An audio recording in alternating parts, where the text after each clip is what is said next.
la toile, ça baigne? Aujourd'hui, je vais vous parler d'hygiène, d'histoire de l'hygiène. Je ne sais pas vous, mais moi, à chaque fois que je prends une douche, je trouve que c'est un vrai petit miracle d'avoir à ouvrir le robinet et de pouvoir récupérer de l'eau bien chaude pour un moment agréable. Pourtant, ça n'a pas toujours été aussi simple. On sait vraisemblablement que la toute première baignoire, en tout cas la baignoire la plus ancienne que l'on a retrouvée, remonte à 2000 avant notre ère. Donc à 2000 avant notre ère, on était déjà avec une culture du bain. Alors tout a commencé en Asie centrale vraisemblablement, dans les tentes des nomades qui avaient créé les premiers bains à vapeur. Un simple trou creusé au centre de la tente dans lequel on faisait chauffer à blanc des pierres ou parfois un morceau de métal et on y jetait de l'eau chaude pour produire de la vapeur. Et comme les nomades se déplacent, eh bien cette technique, ils vont la répandre un petit peu partout en Asie centrale jusqu'en Europe du Sud. C'est ce qui va donner les balnéae grecs. Et puis cela va finalement remonter également vers le nord de l'Europe jusqu'en Scandinavie pour donner naissance au sauna. Et après cela, bien évidemment, on trouvera le hammam et puis les thermes romains. Alors, comme on peut le voir sur les images qui sont ici, tous ces petits bains étaient des bains communs. Comme cette rotonde grecque qu'on a retrouvée en Égypte, on prenait des bains en communauté et on allait même jusqu'à aller aux latrines en communauté aussi. Comme tout cela faisait partie de besoins naturels, on n'avait absolument pas l'idée de se cacher pour satisfaire ce besoin-là.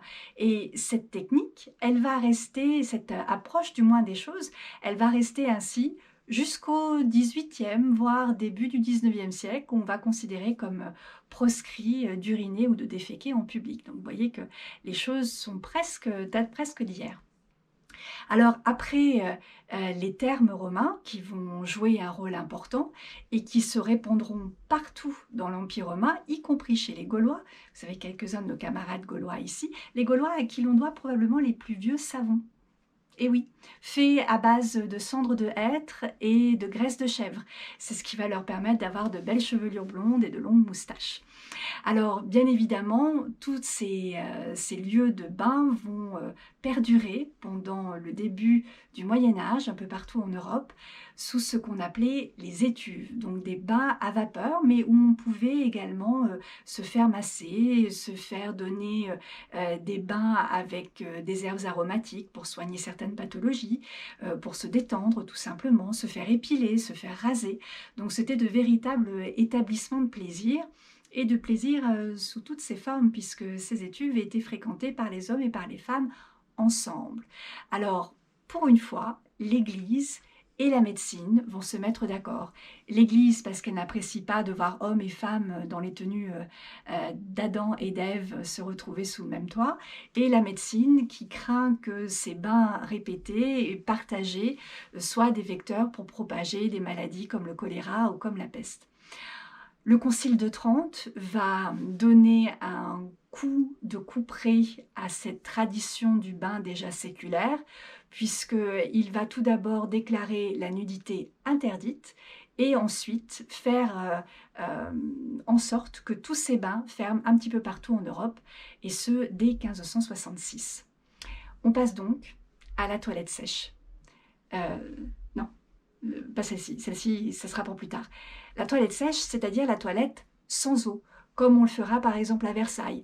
On va utiliser des linges blancs qui vont purifier puisqu'ils sont blancs. Donc on va se nettoyer avec, et puis on va également se faire des frictions à l'aide de vinaigre de vin et un petit peu plus tard d'eau de Cologne. Il faudra attendre les Lumières pour qu'enfin on revienne à une toilette humide.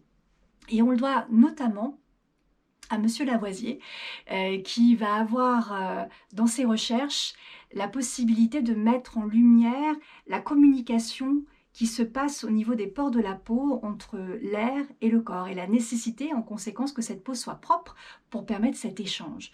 Donc on va revenir à une toilette humide, et c'est à ce moment-là, donc au XVIIIe siècle, que l'expression hygiène de vie va apparaître. Et puis petit à petit, les choses se développent. Et la révolution industrielle, comme dans beaucoup de domaines, va également apporter ses bienfaits. En 1870, l'eau courante arrive dans les immeubles cossus de Paris. Et en 1882, Jules Ferry rend l'école obligatoire. Quel est le lien?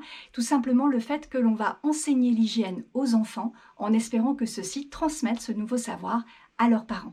On va donc installer des lavabos, on va installer des latrines à l'intérieur des écoles et on va emmener les enfants régulièrement faire leur toilette avec la classe.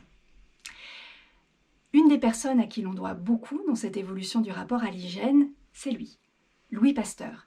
Louis Pasteur va avoir, entre autres idées, de conseiller à tous les personnels soignants de faire un geste très simple, celui dont on n'arrête pas de nous parler en ce moment, se laver les mains.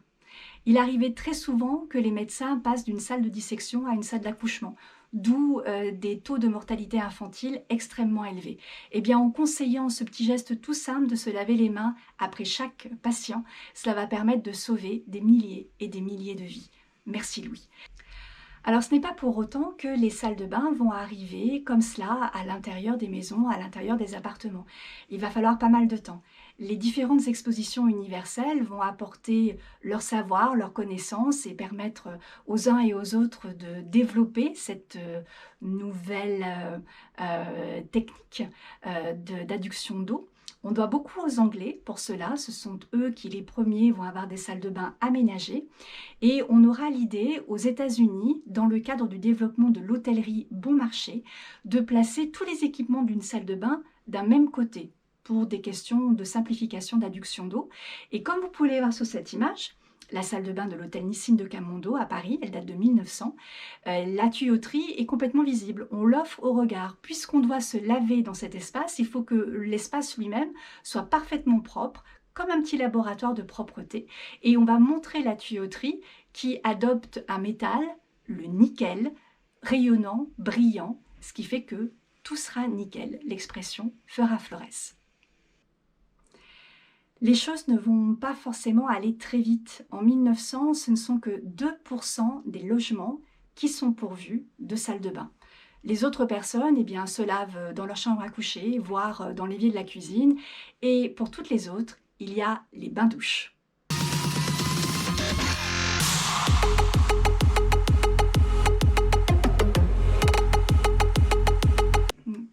Non, pas ces bains-douches-là. Les bains-douches, c'est-à-dire les établissements publics financés par la municipalité, où l'on va pouvoir se doucher, laver ses vêtements et pourquoi pas pratiquer le sport, puisque tout cela va aller dans une optique d'hygiène de vie et de moralité des mœurs également. Donc ces bains-douches vont jouer un rôle extrêmement important et vont se répandre un petit peu partout en Europe. Alors l'hygiène va devoir beaucoup à une chose à laquelle on ne s'attend pas, le cinéma. C'est grâce aux scènes magnifiques de salles de bain, que ce soit Marilyn Monroe dans 7 ans de réflexion, ou encore Cléopâtre, alias Liz Taylor dans le film de Mankiewicz en 1963, que l'on va avoir envie d'avoir chez soi une salle de bain là aussi. Enfin, quelqu'un va faillir réduire tout ça à néant quelque temps plus tard.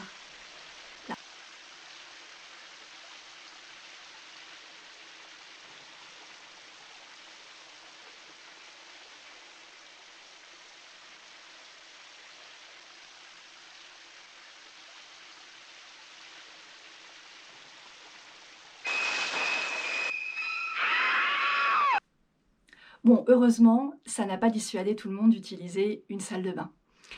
La publicité va jouer un rôle très important aussi, et notamment la publicité pour les savons, comme celle du bébé Cadom, ou encore de Luxe ou de Camé. Ce ne sont pas moins de 1500 vedettes internationales qui vont prêter leur image pour la promotion de ce savon que l'on définit comme le produit cosmétique par excellence.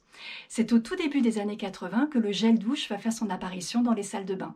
Cela ne va pas aller sans problème, puisque après des décennies d'utilisation de savon solide, on va avoir un petit peu de mal à changer nos habitudes. Et le premier qui va réussir à percer le marché, c'est Tahiti. Tahiti qui nous promet une ambiance de paradis, qui nous promet de la nature, qui nous promet des odeurs de vacances avec le monoeil comme base de chacun de ces petits cubes de gel douche. Il va véhiculer une image de dynamisme, de marketing, de réussite, de rapidité, et cela va vraiment rentrer très rapidement dans les mœurs, à tel point qu'aujourd'hui, quand on se rend dans les rayons de supermarché, la partie qui est réservée aux savons solides est de plus en plus réduite.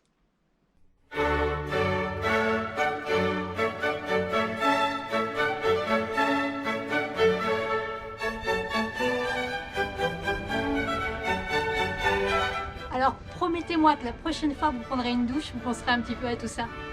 N'oubliez pas de vous laver les mains. À bientôt!